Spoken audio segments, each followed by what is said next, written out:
Hello, magandang araw.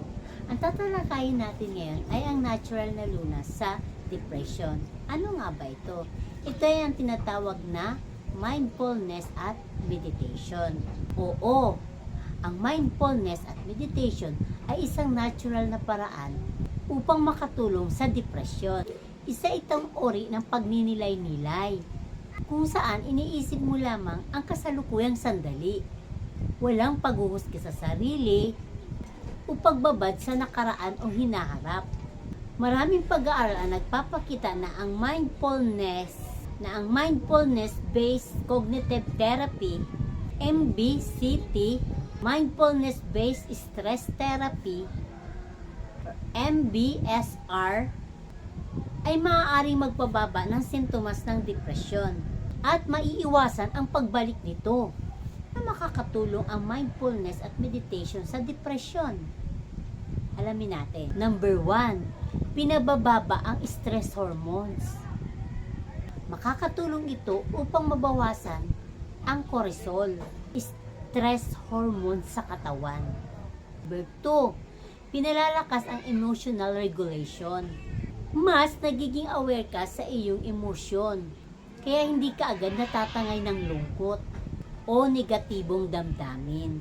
Number 3, pinalalakas ang focus at self-awareness. Natutulungan kang makilala ang iyong emosyon at hindi agad magpatalo sa mga ito. Number 4, nakakapagpa-relax. Ang malalim na paghinga at pagninilay na may epekto sa pagpapakalma ng isip. Number 5, nakakapagbigay ng bagong pananaw. Tinutulungan kang mas maunawaan ang iyong sarili at ang iyong mga iniisip. Hindi ka agad natatakot o nadidepress. Paano nga ba magsimula ang mindfulness at meditation? Alamin natin. Number 1, humanap ng tahimik na lugar. Umupo o humiga ng komportable. Number 2, huminga ng malalim. Ituon ang pansin sa iyong paghinga. Number 3, maging aware sa iyong katawan at damdamin. Huwag husgahan anuman ang nararamdaman. Obserbahan mo lang ito.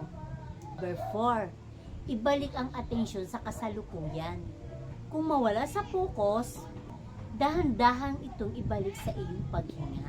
Number 5, magsanay araw-araw. Ay 5 hanggang 10 minuto kada araw, malaking tulong ang epekto nito. Ang mindfulness meditation ay hindi agarang lunas. Pero kapag ginawa ito na regular, maaaring ito makatulong ng mas mabuting mental health at emotional well-being. Kung mawala ang depression, mabuting kumonsulta na rin sa profesional para sa tamang gabay. Maraming salamat! Sa susunod muli, kung meron kayong katanungan or gusto ninyong talakayin, mag-comment lang sa baba. Bye-bye!